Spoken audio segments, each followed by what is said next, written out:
નમસ્કાર મિત્રો, અમારી ચેનલમાં તમારું સ્વાગત છે। મિત્રો, સુરતમાં સામૂહિક આપઘાતનો પ્રયાસની ચોંકાવનારી ઘટના સામે આવી છે।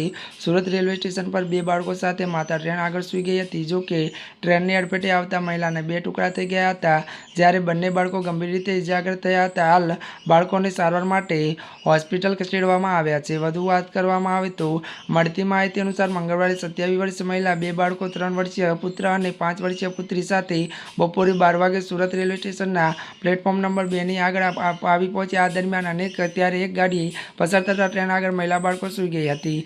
ત્યારે ટ્રેનની અડફેટે આવતા મહિલાના શરીરના બે ટુકડા થઈ ગયા હતા।